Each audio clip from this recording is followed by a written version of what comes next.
ನಮಸ್ಕಾರ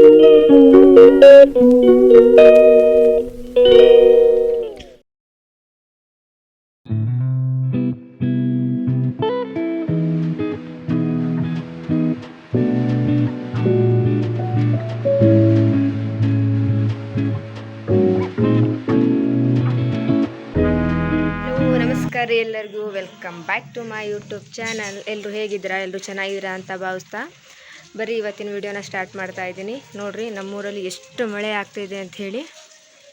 ಏನು ಬೆಳಗ್ಗೆಯಿಂದಾನು ಬಿಡ್ತಾನೆ ಇಲ್ಲ, ಅಷ್ಟೊಂದು ಮಳೆ ಆಗ್ತಾ ಇದೆ. ಸೊ ನೋಡಿ ವಾತಾವರಣ ಅಂತೂ ಕೂಲಾಗಿದೆ, ಎಷ್ಟು ಗಾಳಿಯಾಗಿ ಬರ್ತಾ ಇದೆ ಮಳೆ ನೋಡಿ. ಆವಾಗಲೂ ತುಂಬ ಜೋರಾಗಿ ಮಳೆ ಬಂತು, ಇವಾಗ ಒಂದು ಸ್ವಲ್ಪ ಕಡಿಮೆ ಆಯಿತು, ಈಗ ಮತ್ತೆ ಸ್ಟಾರ್ಟ್ ಮಾಡ್ಕೊಂಡಿದೆ. ಸೊ ಬರೀ ಇವಾಗ ಏನು ಮಾಡೋದು ಅಂತ ಹೇಳಿ ನೋಡೋಣ ಮುಂದೆ. ಬರೀ ಇವಾಗ ತಣ್ಣಗೆ ಮಳೆ ಬರ್ತಾ ಇದೆ. ಸೊ ಬಿಸಿ ಬಿಸಿಯಾಗಿ ಏನಾದರೂ ನಾಷ್ಟ ಮಾಡಿಕೊಂಡು ತಿನ್ನೋಣ ಅಂಥೇಳಿ ನಾನಿಲ್ಲಿ ಬೀನ್ಸ್ನ ಕಟ್ ಮಾಡ್ತಾ ಇದ್ದೆ. ಪಲಾವ್ ಮಾಡೋಕ್ಕೋಸ್ಕರ ನಾನಿಲ್ಲಿ ಬೀನ್ಸ್ನ ಕಟ್ ಮಾಡ್ತಾ ಇದ್ದೆ. ಸೊ ಹಾಗಾಗಿ ಇದು ಸ್ಪೆಷಲಾಗಿ ಮಸಾಲ ಪಲಾವ್ ಅಂಥೇಳಿ. ಸೊ ಇದು ರೆಸಿಪಿ ಬೇಕಂತ ಹೇಳಿದರೆ ಕಮೆಂಟ್ ಮಾಡಿರಿ, ನಾನು ಮುಂಬರುವ ವೀಡಿಯೋಗಳಲ್ಲಿ ನಿಮಗೆ ತಿಳಿಸ್ಕೊಡ್ತೀನಿ ರೀ. ಬರೀ ಇವಾಗ ಬೀನ್ಸ್ನ ಕಟ್ ಮಾಡಿಕೊಂಡು ಕುಕ್ಕರ್ನ ಇಟ್ಟಿದ್ದೀನಿ. ಅದಕ್ಕೆ ನಾನೀಗ ಎಣ್ಣೆನ ಹಾಕ್ಕೊಂಡು ಪಲಾವ್ನ ಮಾಡೋಕ್ಕೆ ಸ್ಟಾರ್ಟ್ ಮಾಡ್ತೀನಿ. ನೋಡಿ ಬೀನ್ಸ್ನ ಈ ಥರ ನಾನು ಚೂಟ್ಬಿಟ್ಟು ಇಟ್ಕೊಂಡಿದ್ದೀನಿ. ಸೊ ಇವಾಗ ನಿಮ್ಗೆ ಎಷ್ಟು ಬೇಕೋ ಅಷ್ಟು ಪಲಾವ್ಗೆ ನೀವು ಬೀನ್ಸ್ನ ಹಾಕ್ಬೋದು.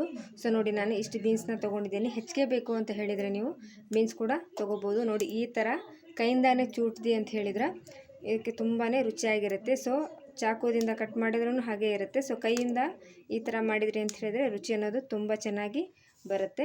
ಸೊ ನೋಡಿ ಈ ಥರ ನಾನೀಗ ಇದನ್ನು ಕಟ್ ಮಾಡ್ಕೊತೀನಿ. ನಿಮಗೆ ಬೇಗ ಬೇಗ ಆಗಬೇಕು ಅಂತ ಹೇಳಿದರೆ ಈ ಥರ ಒಂದಕ್ಕೊಂದು ಈ ಥರ ಜಾಯಿಂಟ್ ಮಾಡಿಕೊಂಡು ಈ ಥರ ಚಾಕು ಇರುತ್ತಲ್ಲ, ಸೊ ಹಿಂಗೆ ಕಟ್ ಮಾಡ್ಕೊಂಬಿಡಿ. ಯಾವ ಸೈಜಲ್ಲಿ ಬೇಕು ಆ ಸೈಜಲ್ಲಿ ನೀವು ಈ ಥರ ಕಟ್ ಮಾಡ್ಕೋಬೋದು.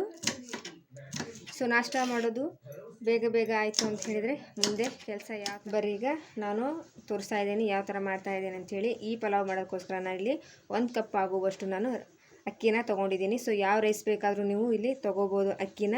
ಸೊ ನಾನಿಲ್ಲಿ ಅಕ್ಕಿನ ತೊಗೊಂಡಿದ್ದೀನಿ 1 ಕಪ್ ಆಗುವಷ್ಟು. ನಾನಿಲ್ಲಿ 2 ಮಂದಿಗೆ ಆಗುವಷ್ಟು ಮಾತ್ರ ನಾನಿಲ್ಲಿ ಪಲಾವ್ನ ಮಾಡ್ತಾಯಿದ್ದೀನಿ. ಅದಕ್ಕೋಸ್ಕರ ಆ ಹಂತದಲ್ಲಿ ಯಾವ್ಯಾವ ಐಟಮ್ಸ್ ಬೇಕು ಅಂತ ಹೇಳಿ ನಿಮಗೆ ನಾನು ತೋರಿಸ್ತಾ ಇದ್ದೀನಿ. ಅದಕ್ಕೋಸ್ಕರ ಇಲ್ಲಿ ನಾನು 1 ಕಪ್ ಆಗುವಷ್ಟು ಅಕ್ಕಿನ ತೊಗೊಂಡಿದ್ದೀನಿ. ಹಾಗೆಯೇ ಸ್ವಲ್ಪ ಮಸಾಲೆ ಎಲೆನ ತೊಗೊಂಡಿದ್ದೀನಿ. ಹಾಗೆಯೇ 1 ಕಪ್ ಆಗುವಷ್ಟು ನಾನು ಬೀನ್ಸ್ನ ಚಿಕ್ಕದಾಗಿ ಕಟ್ ಮಾಡಿಕೊಂಡು ಈ ಥರ ಇಟ್ಕೊಂಡಿದ್ದೀನಿ. ಹಾಗೆಯೇ ನಾನು ಈ ಥರ ಮಸಾಲೆನ ರೆಡಿ ಮಾಡ್ಕೊಂಡಿದ್ದೀನಿ. ಈ ಮಸಾಲೆಗೆ ನಾನು 2 ಟೊಮೆಟೊ, 2 ಈರುಳ್ಳಿ ಮತ್ತು ಖಾರಕ್ಕೆ ತಕ್ಕಂತೆ ಹಸಿಮೆಣಸಿನ್ಕಾಯಿ, ಸ್ವಲ್ಪ ಪುದೀನ, ಸ್ವಲ್ಪ ಕೊತ್ತಂಬರಿ, ಹಾಗೆ ಬೆಳ್ಳುಳ್ಳಿ ಶುಂಠಿನೂ ಕೂಡ ಇದರಲ್ಲೇ ಹಾಕ್ಕೊಂಡು ನಾನು ಚೆನ್ನಾಗಿ ಮಿಕ್ಸಿ ಮಾಡಿಕೊಂಡು ಇಟ್ಕೊಂಡಿದ್ದೀನಿ. ಸೊ ಬರೀ ಇವಾಗ ಯಾವ ಥರ ಮಾಡೋದು ಅಂಥೇಳಿ ನಿಮಗೆ ತೋರಿಸ್ಕೊಡ್ತೀನಿ ರೀ. ಅದಕ್ಕೂ ಮೊದಲು ಯಾರೆಲ್ಲ ನನ್ನ ಚಾನಲ್ನ ಹೊಸದಾಗಿ ನೋಡ್ತಾ ಇದ್ರೋ ಪ್ಲೀಸ್ ಸಬ್ಸ್ಕ್ರೈಬ್ ಮಾಡ್ಕೊಂಡು ನೋಡಿ, ಬೆಲ್ಲೈಕನ್ನ ಪ್ರೆಸ್ ಮಾಡೋದು ಮಾತ್ರ ಮರಿಬೇಡ್ರಿ. ಸೊ ನೋಡಿ ಇವಾಗ ನಾನು ಒಗ್ಗರಣೆ ಕೊಡೋಕ್ಕೋಸ್ಕರ ನಾನಿಲ್ಲಿ 2 ರಿಂದ 3 ಲವಂಗ, ಸೊ ಹೆಚ್ಚಿಗೆ ಹಾಕ್ಕೊಂಡ್ರೂ ಏನು ಪರವಾಗಿಲ್ಲ, ಆದರೆ ಖಾರವಾಗಿರುತ್ತೆ. ಅದಕ್ಕೋಸ್ಕರ ನಾನಿಲ್ಲಿ 3 ರಿಂದ 4 ಲವಂಗನ ತೊಗೊಂಡಿದ್ದೀನಿ. ಹಾಗೆಯೇ 1 ಏಲಕ್ಕಿನ ತೊಗೊಳ್ತಾ ಇದ್ದೀನಿ. ಸೊ ಏಲಕ್ಕಿ, ಲವಂಗ, ಚಕ್ಕೆ, ಸೊ ಚಕ್ಕೆ ಇದ್ದರೆ ಹಾಕ್ಕೋಬೋದು, ಇಲ್ಲಾಂದರೆ ನೀವು ಸ್ಕಿಪ್ ಕೂಡ ಮಾಡ್ಕೋಬೋದು. ಸೊ ಇದ್ದರೆ ನಾನು ಹಾಕ್ಕೊಳ್ತೀನಿ. ಹಾಗೆಯೇ 1 ಚಕ್ಕರ್ ಮೊಗ್ಗು, ಈ ಥರ ಹೂವಿಂದೇನಿರುತ್ತೋ ಅದನ್ನು ನೀವು ಇಟ್ಕೋಬೋದು. ಸೊ ನಾನಿಲ್ಲಿ ಎಲ್ಲನೂ ಹಾಕ್ಕೊಳ್ತಾ ಇದ್ದೀನಿ. ನಿಮಗೆ ಮಸಾಲ ಐಟಮ್ ಇನ್ನೂ ಜಾಸ್ತಿನೇ ಸಿಗುತ್ತೆ, ನೀವು ಅದನ್ನೆಲ್ಲ ಹಾಕ್ಕೋಬೋದು. ಸಾಕು, ನಾವು ಇಷ್ಟೇ ಸಿಂಪಲ್ಲಾಗಿ ಮಾಡ್ತಾ ಇರೋದ್ರಿಂದ ಇಷ್ಟೇ ಹಾಕ್ಕೊಂಡ್ರೆ ಸಾಕಾಗುತ್ತೆ.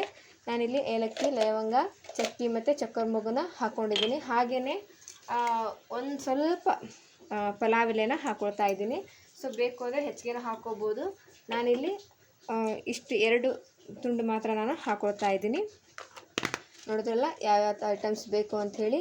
ಇವಾಗ ಮಾಡೋದು ಯಾವ ಥರ ಅಂಥೇಳಿ ನಿಮ್ಗೆ ತೋರಿಸ್ಕೊಡ್ತೀನಿ ರೀ. ಕ್ವಿಕ್ಕಾಗಿ ಹೇಳಿಬಿಡ್ತೀನಿ ಫಾಸ್ಟಾಗಿ. ಈ ರೆಸಿಪಿ ಏನಾದರೂ ಬೇಕು ಅಂತ ಹೇಳಿದರೆ ಕಮೆಂಟ್ ಬಾಕ್ಸಲ್ಲಿ ನನಗೆ ಕಮೆಂಟ್ ಮಾಡಿರಿ. ನಾನು ಮುಂದಿನ ವಿಡಿಯೋಗಳಲ್ಲಿ ಈ ರೆಸಿಪಿನ ನಿಮ್ಮ ಜೊತೆ ನಾನು ಶೇರ್ ಮಾಡ್ಕೊತೀನಿ ರೀ.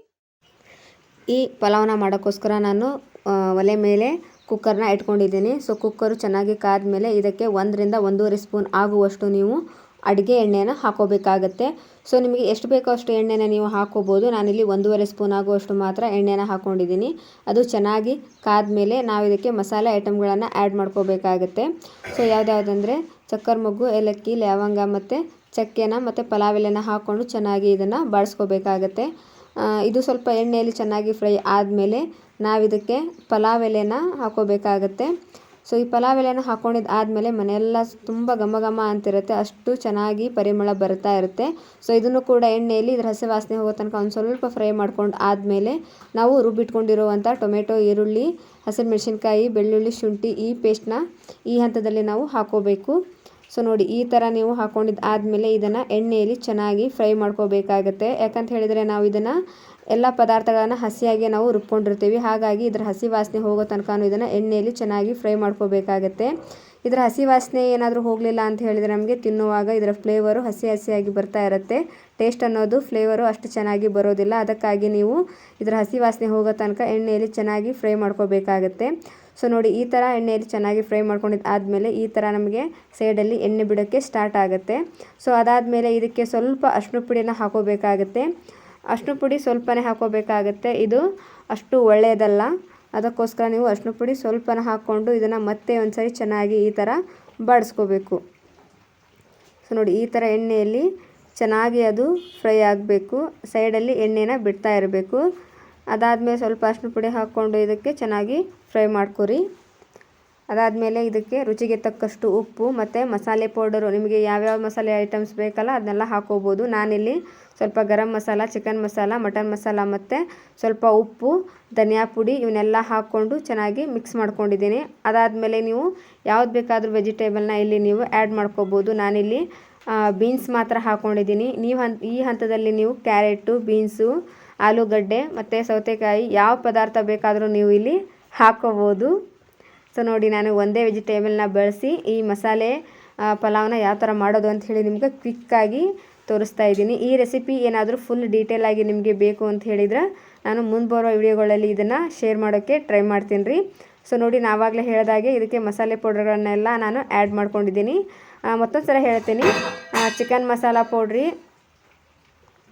ಮಟನ್ ಮಸಾಲ ಪೌಡರು, ಧನಿಯಾ ಪುಡಿ, ಹಾಗೆಯೇ ಸ್ವಲ್ಪ ಗರಂ ಮಸಾಲ ಮತ್ತು ರುಚಿಗೆ ತಕ್ಕಷ್ಟು ಉಪ್ಪು. ನೀವು ಉಪ್ಪನ್ನು ನೋಡಿಕೊಂಡು ಬೇಕಾದರೆ ಹಾಕ್ಕೋಬೋದು, ಜಾಸ್ತಿ ಆದರೆ ಕಡಿಮೆ ಮಾಡೋಕ್ಕಂತೂ ಬರೋದಿಲ್ಲ, ಹಾಗಾಗಿ ಸ್ವಲ್ಪ ಕಡಿಮೆನೇ ಹಾಕ್ಕೊಳ್ಳಿ. ಅದಾದಮೇಲೆ ನೀವು ಲಾಸ್ಟಿಗೆ ಒಂದು ಸರಿ ಟೇಸ್ಟ್ನ ನೋಡಿಕೊಂಡು ಮತ್ತೊಂದು ಸರಿ ನೀವು ಆ್ಯಡ್ನ ಮಾಡ್ಕೋಬೋದು. ಸೊ ನೋಡಿ ಎಲ್ಲ ಪದಾರ್ಥಗಳನ್ನು ಹಾಕ್ಕೊಂಡಿದ್ದು ಆದಮೇಲೆ ನಾನು ಒಂದು ಸರಿ ಒಳ್ಳೆ ಮಿಕ್ಸ್ ಕೊಡ್ತೀನಿ.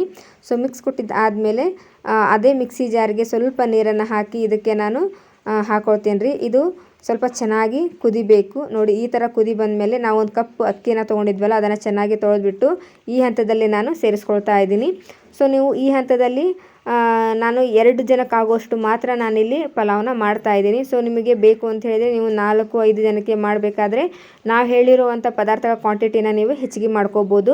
ಸೊ 2 ಟೊಮೆಟೊ, 2 ಈರುಳ್ಳಿ ಹಾಕೋದಲ್ಲಿ 4 ಟೊಮೆಟೊ, 4 ಈರುಳ್ಳಿ, ಸ್ವಲ್ಪ ಶುಂಠಿ, ಬೆಳ್ಳುಳ್ಳಿ, ಸ್ವಲ್ಪ ಕ್ವಾಂಟಿಟಿನ ಜಾಸ್ತಿ ಮಾಡ್ಕೊಂಡ್ರಿ ಅಂತ ಹೇಳಿದ್ರೆ ಒಂದು 4-5 ಜನ ಆದರೂ ಇದನ್ನು ಈಸಿಯಾಗಿ ತಿನ್ಕೋಬೋದು. ಸೊ ನೋಡಿ ಈ ಥರ ಅಕ್ಕಿ ಹಾಕ್ಕೊಂಡಿದ್ದಾದಮೇಲೆ ಚೆನ್ನಾಗಿ ಒಂದು ಸರಿ ಆ ಪದಾರ್ಥದಲ್ಲಿ ಫ್ರೈ ಮಾಡ್ಕೊಂಡಿದ್ದಾದಮೇಲೆ ನಿಮಗೆ ಎಷ್ಟು ಬೇಕೋ ಅಷ್ಟು ನೀರನ್ನು ಹಾಕ್ಕೊಂಡು ಇವಾಗ ರುಚಿನ ನೋಡ್ಕೋಬೋದು. ನೀವು ಉಪ್ಪನ್ನ ಹಾಕ್ಕೊಂಡು ನೀವು ನೋಡ್ಕೋಬೇಕಾಗತ್ತೆ. ಸೊ ನೋಡಿ ಈ ಥರ ಕುದಿ ಬಂದಮೇಲೆ ನೀವು ಒಂದು ಸರಿ ಮಿಕ್ಸ್ನ ಕೊಟ್ಟು ಆಮೇಲೆ ಕುಕ್ಕರ್ ಲಿಡ್ನ ಕ್ಲೋಸ್ ಮಾಡಿ ಇದು ಒಂದು 2 ವಿಸಿಲ್ ಆಗೋ ತನಕ ನೀವು ಇದನ್ನು ಕೂಗಿಸ್ಕೋಬೇಕಾಗತ್ತೆ. ಸೊ ನೋಡಿ 2 ವಿಸಿಲ್ ಆದಮೇಲೆ ಯಾವ ಥರ ಬಂದಿದೆ ಅಂಥೇಳಿ ಒಂದು ಸರಿ ನಾನು ತೆಗೆದು ತೋರಿಸ್ತಾ ಇದ್ದೀನಿ ನಿಮಗೆ. ನೋಡಿ ಈ ಥರ ನಮಗೆ ಪಲಾವು ಕೂಡ ರೆಡಿ ಆಯಿತು. ಸೊ ನೀವು ಇದನ್ನು ಮನೆಯವರಿಗೆಲ್ಲ ಹಾಕ್ಕೊಟ್ಟು ಬಿಸಿ ಬಿಸಿಯಾಗಿರುವಾಗಲೇ ತಿನ್ಬೋದು. ಸಿಗೋಣ್ರಿ ಮತ್ತೊಂದು ವಿಡಿಯೋದಾಗ. ನಮಸ್ಕಾರ ರೀ ಎಲ್ಲರಿಗೂ.